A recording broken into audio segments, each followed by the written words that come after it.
Hierdie winter is op ons, ek wil julle by voorbaat waarsku, dit lyk asof ons hierdie week goed siek gaan wees, ek wil koud gaan wees. Ek het gelyk by die kleuterskool, so siekte kom na my huis toe, ek hoef dit nie te gaan siek nie. So as jy graag die sterk vitamine C nodig het, wil ons baie dankie sê vir Corine en Jace hulle en die Corrie wat van hulle huis hierdie lieflike vars suurlemoene bring het by die ingangsportaal voor die uitgang. Daar's hele mandjie vol, asseblief. Kry vir suurlemoene. Okay, maar dit is nou vir gesond wees, né? Moet nou nie die suurlemoene vir ander wêreldse gebruik nie. En by dit meen ek, jy gaan nie maar gooi nie, jy gaan nie tequila gebruik nie. So asseblief kry vir suurlemoene op pad uit. Ons is besig met ons reeks die wapenrusting van God. En ons het al 3 weke afgelê. Ons het gepraat oor die vyand, ons het gepraat oor die gordel van waarheid, ons het gepraat oor die swaard van die woord, of die skild van die geloof. En ons gaan vandag voortgaan deur te praat oor die borsharnas van geregtigheid. So ons is besig om te kyk na wat vat dit vir 'n kind van die Here om staande te bly ten spyte van die aanslag van die duiwel. Ek wil vir jou sê, kind van die Here, die duiwel kan nog wel lustig wees. En ek dink as ek eerlik met mekaar wees, gaan ons sê ons kom agter hoe die dae partykeer moeilik is en hoe ons geestestoestand soms onder aanval is om standvastig in die Here te bly. So ons kyk vandag na die borsharnas van geregtigheid of vryspraak. En hierdie is 'n klein bietjie meer 'n teologiese konsep. En ek wil jou waarsku, as ek vanoggend bietjie vinnig 'n prentjie moet skets om dit, is dit nie so prakties in die sin van dat dit oulike voorbeelde is nie, maar dit is 'n absolute waarhede wat ons moet vasgryp voordat ons kan verstaan wat hierdie borsharnas van ons doen. Nou waar ons kyk na die woord, die borsharnas van geregtigheid, kom dit uit ons Efesiërs skrif uit. So weer eens wat ons as hakskrif Efesiërs 10, kom ons sê skaf dit daar saam op die skerm vers 10 en 11 ten slotte. Almal lekker saam, vind jou sterkte in die Here en in sy geweldige krag. Trek die volle wapenrusting van God aan, sodat jy staande kan bly teen die listighede van die duiwel. Dat jy staande kan bly. En vandag fokus ons op vers 16 wat sê, staan dan vas, deur julle heupe te omgrond met die waarheid, dit het ons reeds geleer, julle te bedek met die borsplaat van geregtigheid. Dis 'n bedekking. Die borsplaat in 'n Romeinse offisier se arsenaal was gemaak om die sagte organe te beskerm. Die maag, die hart, die longe. En hy is gewoonlik van voor en van agteraf toegemaak en hy is vasgegespe aan die beld van die waarheid. En hierdie borsplaat wat aangetrek was gemaak dat as iets hom moes tref, steek dat dit af kan bons, weg van dit af. Dit moes baie hard en sterk gewees om dit te penetreer. Die realiteit is, wanneer ons kyk na die mens se natuur, dit wat in die bors aangaan is baie keer verwysing na die hart. Dit verwys baie keer na dit wat passie na vore bring of emosies, maar dit praat ook van dit waar liefde lê en waar deur hierdie liefde kan gaan. So wanneer die borsplaat van geregtigheid vir ons gelê word, sê dit is om ons hartslewe te beskerm. Maar hoekom word genoem die borsplaat van geregtigheid? Enigiemand 'n idee? Wat beteken geregtigheid? Regverdig? Wat nog? Soos wat die mens laas gepraat het van haar fiets met 2 wiele, gaan ek nog 'n bietjie praat oor 'n tricycle. Okay, nie 'n fiets nie, 'n tricycle. Wie van julle ken 'n tricycle? Hy het hoeveel wiele? 3. Goed. So waar ons praat van geregtigheid, moet ons eers kyk na God, wie geregtig is. Hy word genoem die geregtige. En wanneer ons kyk na God en wat dit beteken om geregtig te wees, dan moet ons kyk na ons as mense toestand en hoe vergelyk dit met God as geregtig? En dan moet ons kyk na, okay, wie en wat staan tussen my en God vir hierdie geregtigheid? En hoe behoort my lewe te lyk na dit, wanneer ek die geregtigheid wat aan my gebied word opneem? So kom ons begin by God. Wanneer ons kyk na die konsep van wat beteken dat God geregtig is, dan praat dit van God se absolute opregtheid, sy moraliteit, sy alwetendheid en natuurlik ook sy getrouheid en heiligheid. So wanneer ons praat oor God en sy geregtigheid, dan moet ons verstaan dat ons werk nie met 'n hierdie God nie. Ons werk met 'n God wat buig na die mense wil nie, maar hy is absoluut in reinheid en in heiligheid en in volmaaktheid, en wanneer hy oordeel vel, tel, dan moet jy weet dat jy weet dis regverdig. Hy kan alle kante van elke saak sien en hy kan bepaal presies wat is die regte antwoord vir die omstandigheid.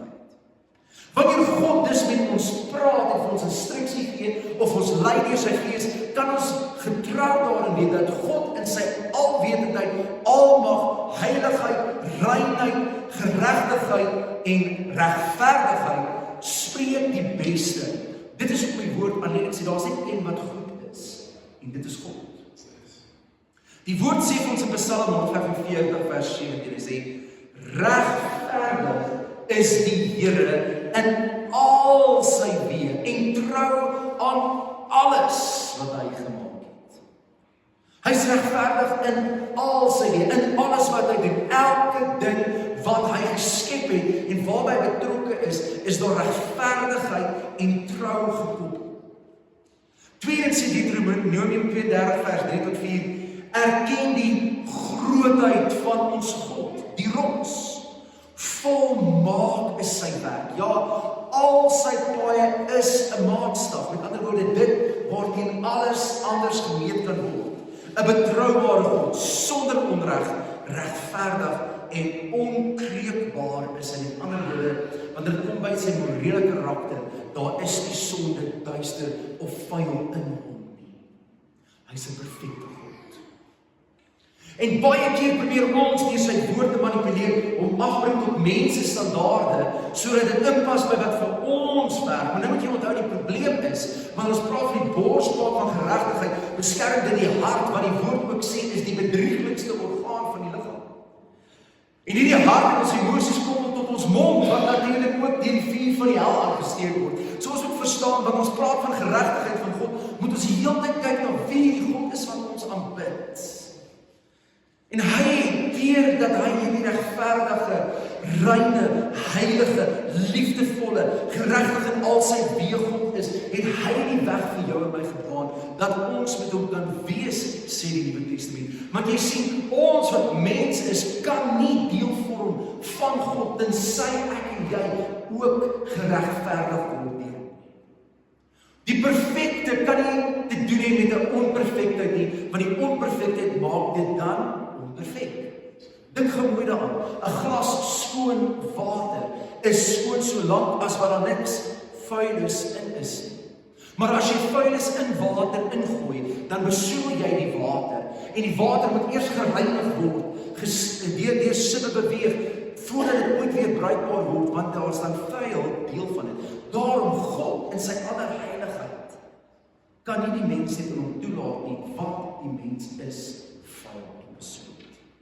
Romeine 1:17 sê, want daarin word geopenbaar dat die geregtigheid van God heel en al op geloof berus, sodat daar geskryf staan, die regverdige op grond van geloof sal leef. So wat God te doen is, hy sê, ek kan nie die mens wat gesondig en teen my net toelaat nie, ek moet iets doen waarin die mens geloof kan plaas, so wanneer hy sy geloof daarin plaas, kan ek my regverdigheid oor hom stop. Ek kan hom weer bring in die regte verhouding met my, ek kan hom regverdig maak.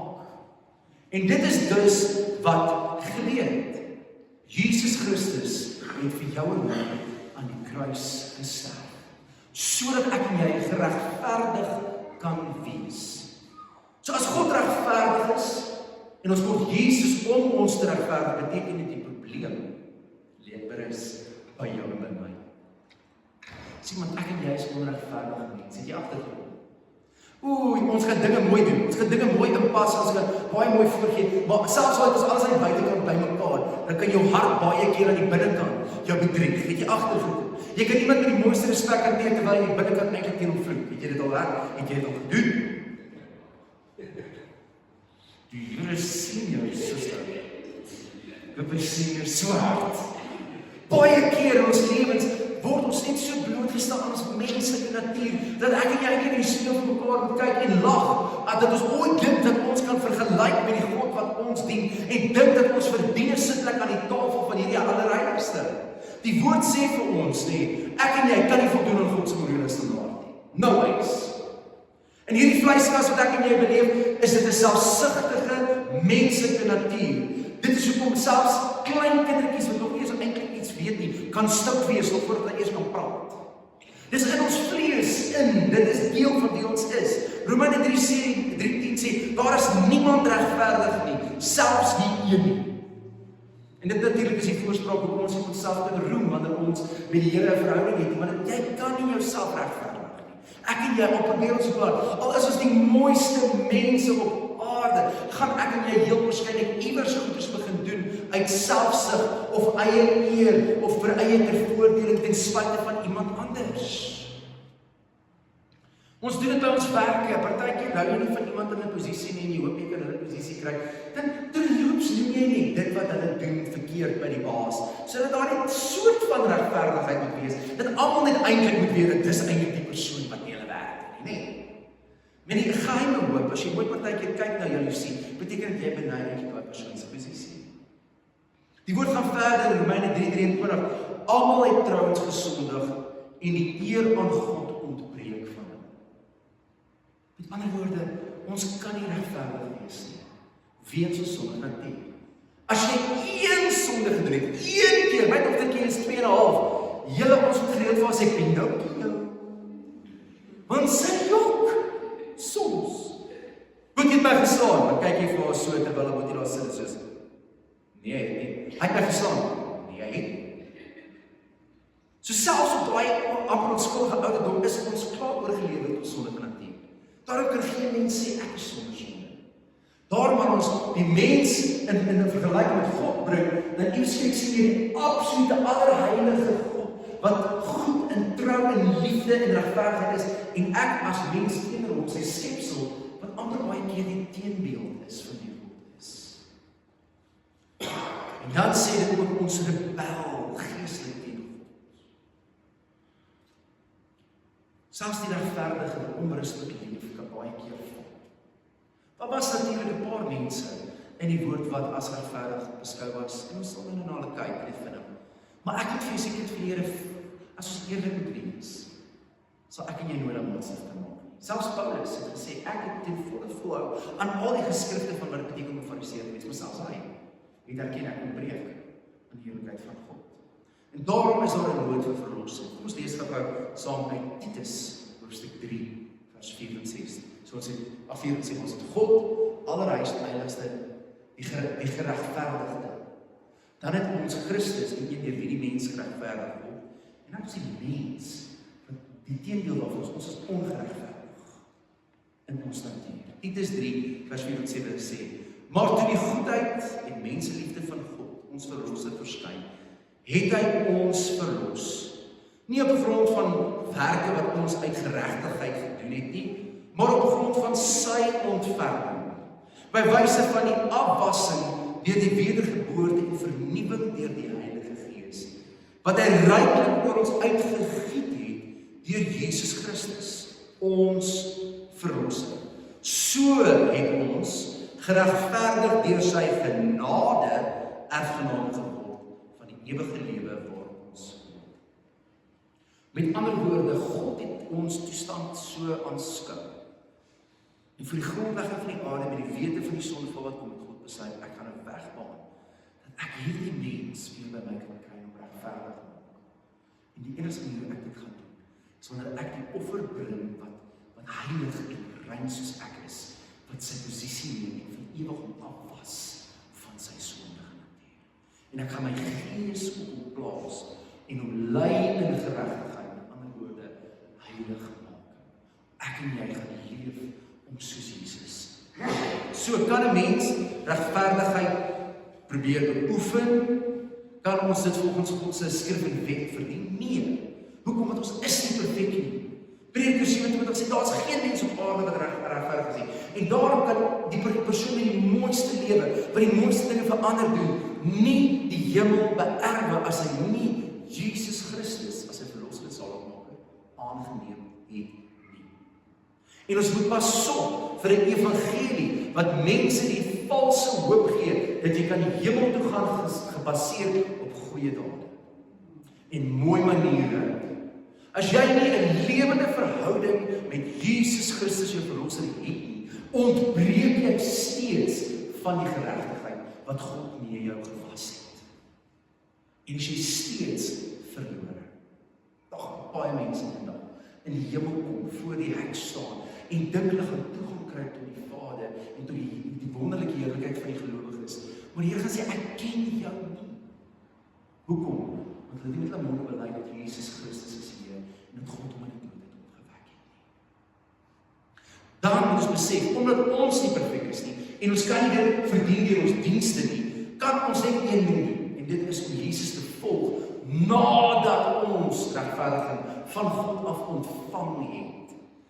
Ons doen dit, ons werk uit ons heil. Ons beoefen heiligmaking. Ons streef om in karakter en in hart en in waarde dit wat God vir ons gegee het na te streef en te doen en na te bots. Dit self bring nie vir jou geregtigheid nie, maar dit getuig van die geregtigheid wat jy het. Die skrif sê ons daar was mense in die Testament wat as regverdig gemaak is. Noag, deur sy gehoorsaamheid aan God. Job, deur sy gehoorsaamheid aan God. Sagarius, Elisabeth, wat van Abraham? Almal genoem regverdiges van God. Hoekom? Want hulle het gedoen wat God vir hulle gevra het. Maar selfs hulle in hulle regverdiging kon nog steeds nie die volle verlossing beleef wat ek en jy vandag beleef toe Jesus nog nie vir ons gesterf het nie. Dit was eers nadat Jesus aan die kruis gesterf het en hy gedaal het in die dood en die doodryk en verkondig het wat aan die kruis vervolg het, wat selfs hulle geregverdig was by God. Daarom was hulle vir daai tydperk in die paradys gehou, verwyder van God, maar nie in die verderf nie, want hulle was regverdig voor God se oë. Nou gaan ons voort. Romeine 5 vers 1 sê, omdat ons dan nou op grond van geloof geregverdig is, het ons vrede by God deur ons Here Jesus Christus. Hoe word ek en jy dan wel geplaas in daai regte posisie tussen my alleenlik deur geloof in Jesus Christus? So wanneer die borsharnas vir ons 'n simbool is van dit wat ons emosies in ons hart beskerm, is die vraag, kind van die Here, dis nie iets wat jy oor moet twyfel nie, dis iets waar jy God jou wil seker gee. Het jy Jesus aangeneem as jou verlosser en saligmaker? Want as jy het, kan jy met sekerheid sê, ek is geplaas in die regte verhouding en posisie met God die Vader deur sy daad en Jesus Christus aan die kruis. Daarom hoef ek en jy te vrees, as ek en jy 'n gelowige is, as ons sterf, as ons voor die Vader gekom, dat hy teenoor ons gaan optree soos 'n sondaar nie. Want deur geloof is ek geregverdig, is ek die teenbeeld van God. As God na my kyk, Jesus het my gewas deur sy bloed, dan sien hy sy regverdigheid, hy sien sy liefde, hy sien sy heiligheid, hy sien sy regsgeskied oor my. Nou baie gelowiges stop daar. Baie gelowiges sê, omdat ek die genade van die Here het en ek geglo, maak dit nie saak wat ek nou verder doen nie.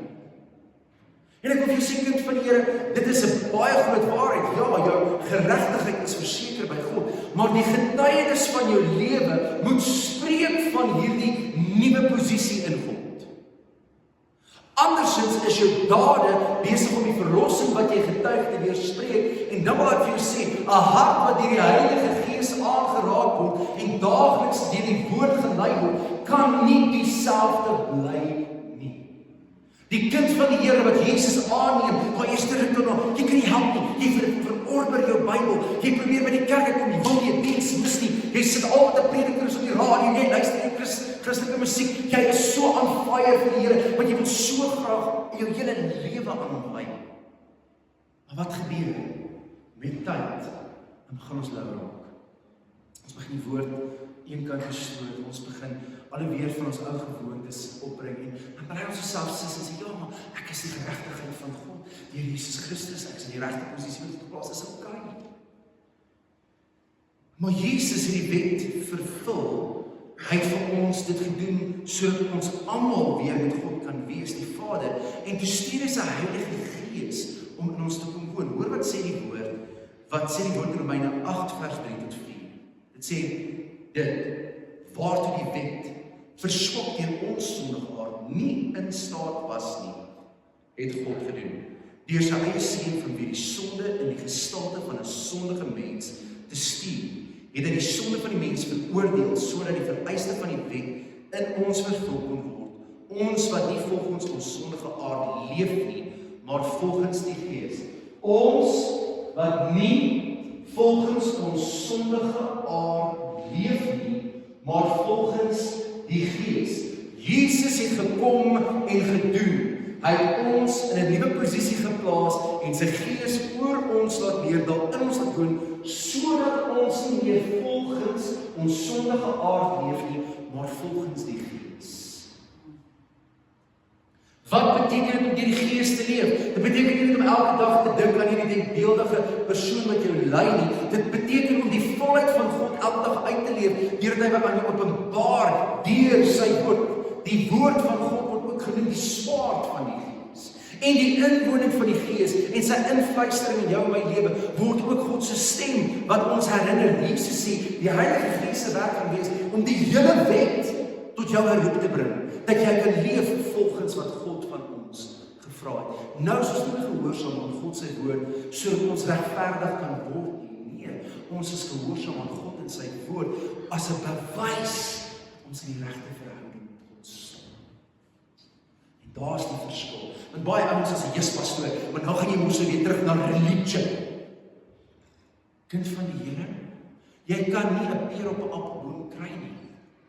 As ons ons lewens inrig volgens die volle woord van God, om te leef op 'n heilige waarde, wat hy vir ons voorgelê het nie, dan wat sal die wêreld dan sê? Ons is dan presies net soos hulle. En watter leuen sal dit wees om te dink, dat ek en jy kan in die hemel kom as ons lewens getuig van enigiets anders behalwe die Here wat met ons woon. So wat beteken dit dan, om met die borswapen van geregtigheid aan te trek? Die woord sê vir ons staan vas, die borswapen aan te trek. Eerstens, dit beteken ons vertrou op Christus se geregtigheid. Romeine 5:1 sê, uit die geloof is ons geregverdig. Daarom wanneer die duivel kom of jy sê, luister Choma, jy is so ver van die Here af as wat jy kan wees, en sê, weet jy wat, ek glo dat Jesus Christus het vir my aan die kruis gesterf, daarom kan ek vir jou een ding sê, ek dalk nog nie alles by mekaar nie, maar ek weet in die posisie waar ek staan, is ek as 'n bloedgewaste, geregverdige kind van God, ek mag voor my Vader kom en hy sê vir my. Tweedens weet ons, dat ons moet ons lewe ook inrig, soos wat die skrif vir ons sê. Hoor wat sê 1 Johannes 3 vers 7, hy sê, kinders, laat niemand julle mislei nie. Wie doen wat reg is regverdig, soos hy ook regverdig is. Wie sonde doen, is uit die duiwel, omdat die duiwel van die begin af sondig. Kan jy hoor wat sê die woord hierso? Wanneer ons lewens inrig om te leef en heilig maak, om te doen wat God van ons vra, om elke dag naby aan hom te wandel, uit die pad van sonde te bly en nie daarmee deels te hê nie, beteken dit ek is dan besig om hierdie geregtigheid uit te oefen. Ek is besig om te staan in dit wat Christus vir my gedoen het. Want as ek nie my geregtigheid sou beoefen nie, beoefen ek die teendeel en dit is sonde. En wanneer ek dit beoefen, die sonde, dan beoefen ek dit van die vader van die sonde, die duiwel. Met ander woorde, dan kom die duisternis in dit word deel van my, terwyl God my roep tot lig. Hoekom is dit belangrik? Want sonder geloof en werke is ons geloof dood. Baie keer, ek het dit 'n keer gehoor en as jy spraak dit so oor gesê, hy sê, I once read a quote that said, always preach Jesus if necessary, use words.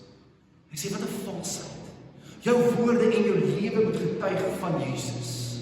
En die eerste manier hoe dit getuig van Jesus is wanneer ons doen wat Jesus gedoen het. Wanneer ons optree soos Jesus opgetree het. Wanneer ons lief het soos Jesus lief gehad het. Wanneer ons uit ons pad uit gaan en praat met die wat mense verstoot het, want dis wat Jesus gedoen het. Wanneer ons hoop het, Jesus het nooit met 'n negatiewe kritieke gees rondgeloop en alles betwyfel en vertel hoe sleg en hoe vieslik en Jesus het gesê, kyk na jou Vader, sorg hy nie, hoor wat sê die Gees. Die Here sê vir jou, jy moet sy woord vat en dit moet oor jou lippe. Jou gedagtes en jou hart moet volg in lyn met wat jy van die woord van God ken. Tweedens, dis is dit heilig maak.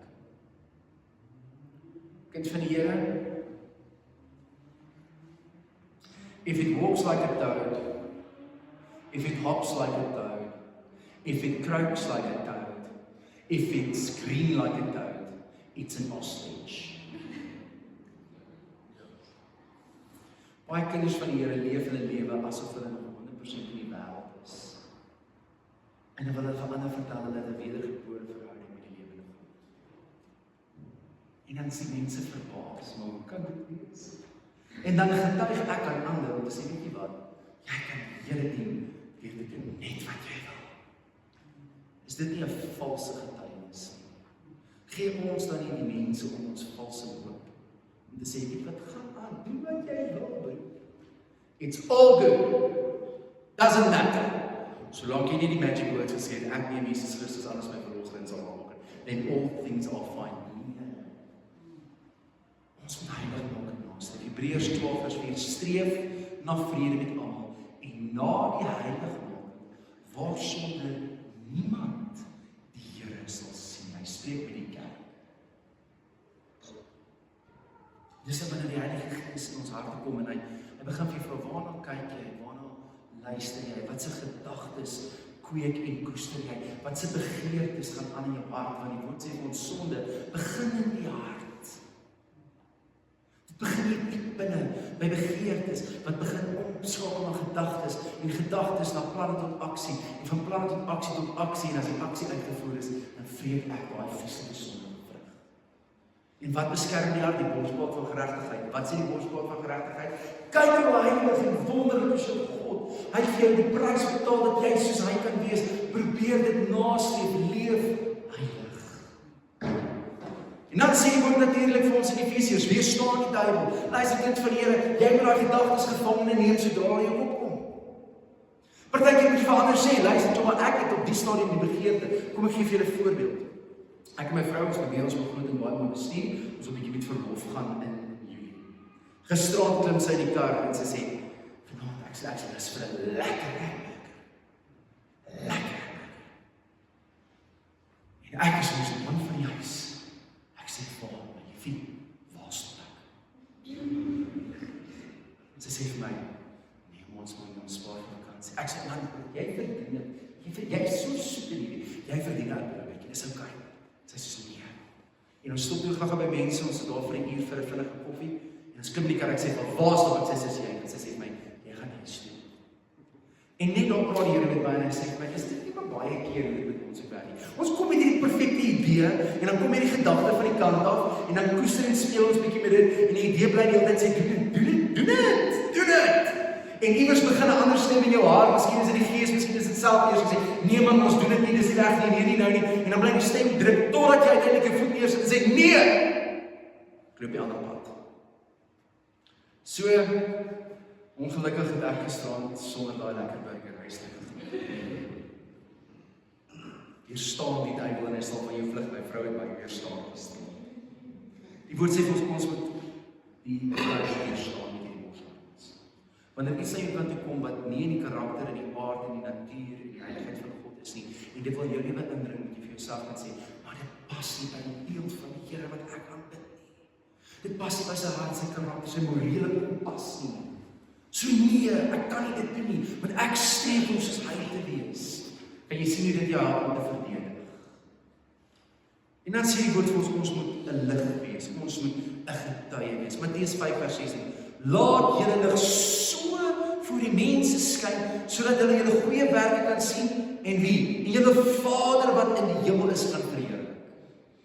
Jou en my lewe moet so lig skyn, so 'n impak maak dat mense hulle oë na die Here toe wil draai. En die enigste manier om ons dit gaan regkry is wanneer ons die hart van Jesus dra. Ek het al 'n paar mense begrawe. En as ek die familie gewoonlik vra, vertel my, ek ken dalk die persoon nie goed nie, vertel my 'n bietjie van die persoon en sy lewe en hulle verhouding met die Here en dan sê hulle vir my hoor, hy was maar 'n baie private persoon met sy geloof. En ek het baie begrip vir mense wat in die stil van hulle lewens die Here aanbid en liefhet. Maar as dit nie oorspoel na die wêreld om jou nie, gaan die wêreld nie kan sien en jou Vader verheerlik nie.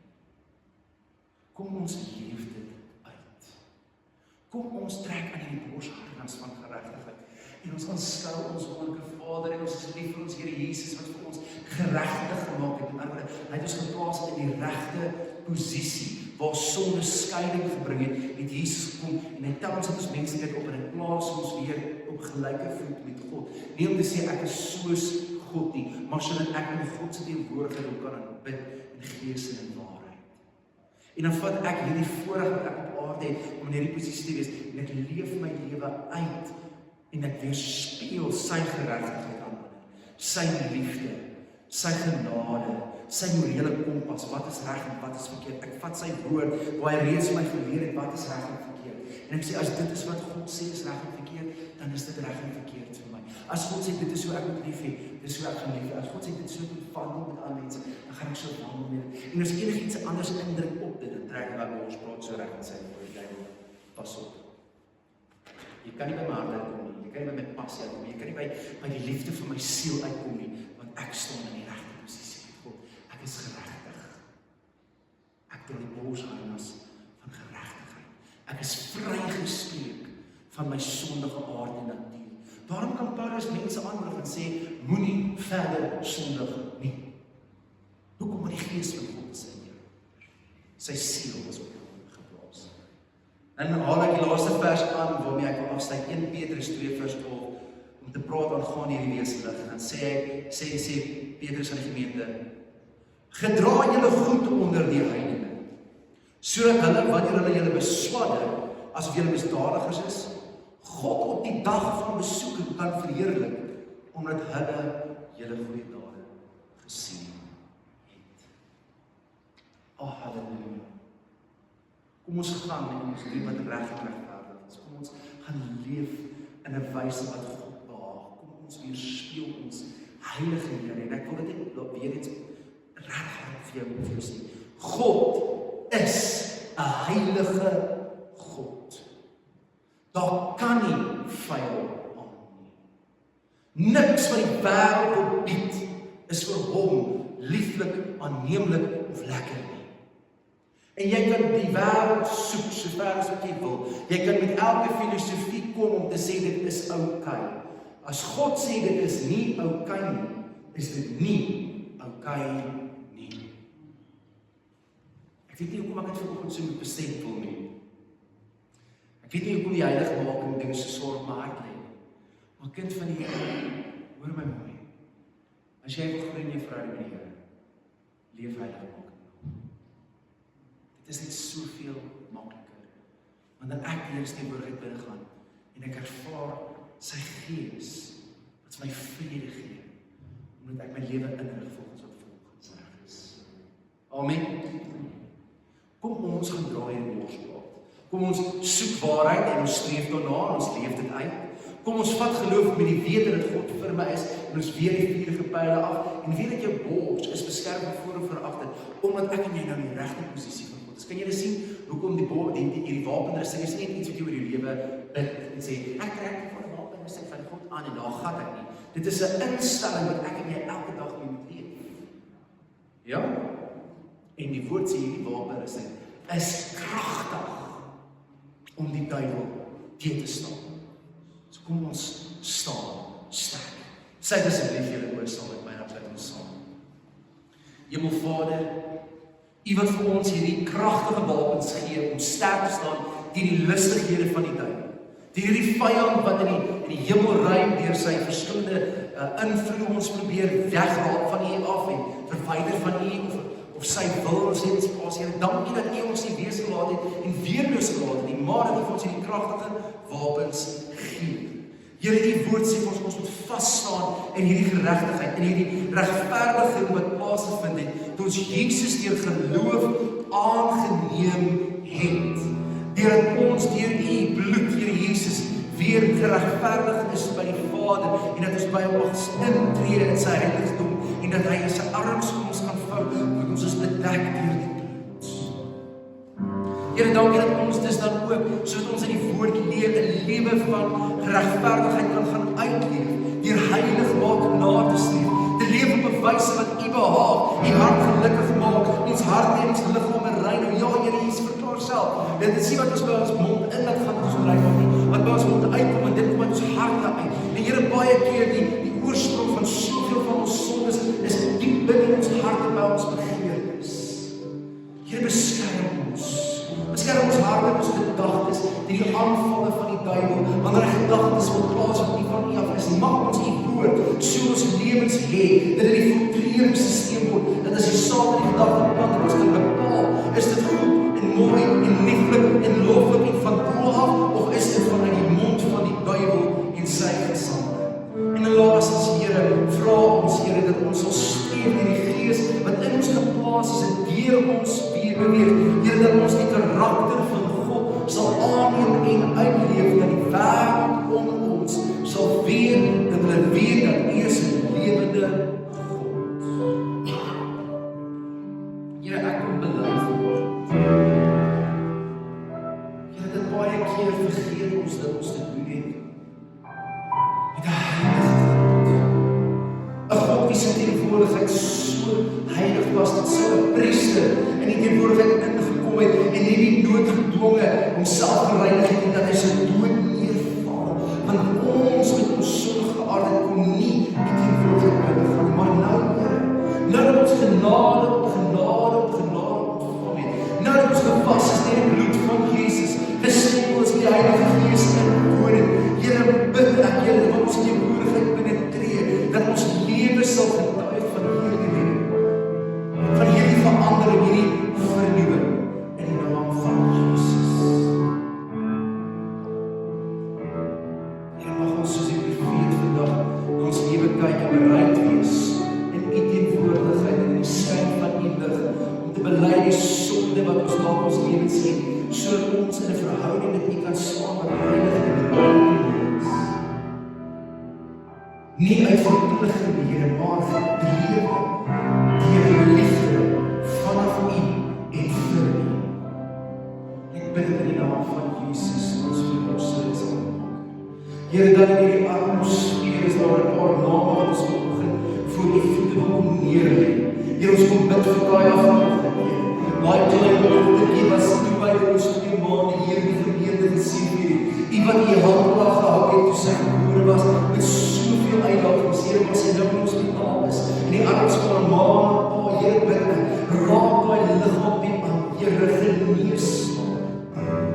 Maak sterk haar bols, maak sterk haar liggaam, vul haar longe met suurstof, help haar liggaam om te kan beklei en sterk te staan en hierdie siekte te kan oorwin.